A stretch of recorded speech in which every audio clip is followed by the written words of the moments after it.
दिनै 31 तारिख अक्ट'बर गोथार सान बे गोथार सानाव आसाम गभर्नमेन्टनि बिथोन बादियै तथा बिटिसि गभर्नमेन्टनि बिथोन बादियै जोङो चिरां जिल्लायावबो दिनै 31 अक्ट'बर दिनाव जोङो सिडली चिरां एक्सेस प्रजेक्टनि सिङाव थानाय हाथिसार सेक्टरनि आन्दाराव जोङो हाथिसार एमइ स्कुलनि हेडमास्टार सारखौ लानानै बिनि फरायसा फरायसुलिफोरखौ लानानै लोगोसे आंनि सुपारभाइजार बायद'खौ लानानै आरो जोंनि पसन अभियाननि ब्लक कर्डिनेटरखौ लानानै आरो PMBYनि एसिस्टेन्ट डिस्ट्रिक्ट कर्डिनेटरखौ लानानै जोंनि अंगनवाड़ी वार्कारफोर हेल्पारफोर आरो बे उन्दैसा एमइ स्कुलनि फंबाय बिनानावमोन सात्र सात्रिखौ लानानै जोङो सरदार बल्लभभाई पाटेलनि बे गोथार सानाव जोङो सरकारनि बिथोन बादियै जोङो मोनसे पिस रेलि खालामनो आखायाव लादों।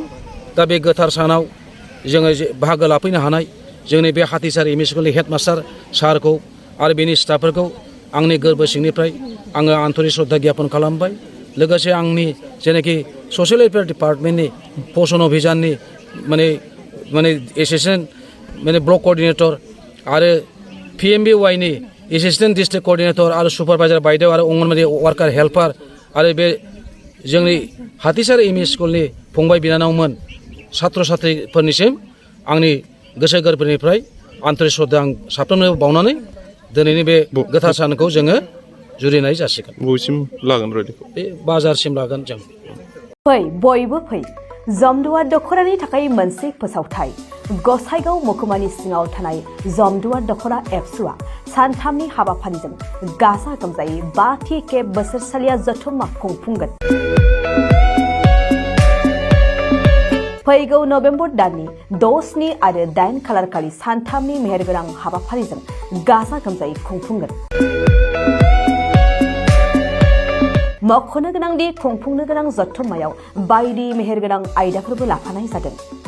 बेबायदिनो भलिबल, काबादि, खन्थाइ आवरायनाय, लिरनाय बायदि दिन्थिफुंनाय आयदाफोर लोगोआव जांख्रिथायारि देंखोगिरि दैख्लं खुंगुर बसुमतारी देंखोमु 1, 2, 3 मेथाइ खननाय बादायलायनायबो लानाय जागोन। फारि बायदियै देंखोमु 1, 2, 3 मेथाइ रोजाबनायाव दख'रानि बेन्दोंआव थानाय गामिफोरनिफ्राय 14 बोसोरनिफ्राय 30 बोसोरसिमनि गेजेराव थानाय बिजाथिफोरा मेथाइ रोजाबगिरिफोरा बादायलायनायाव बाहागो लानो हागोन। मोनाबिलिनि हारिमु बादायलायनायाव गाव गावनि रोंगौथिजों बिजाथिफोरा बाहागो लानो हागोन।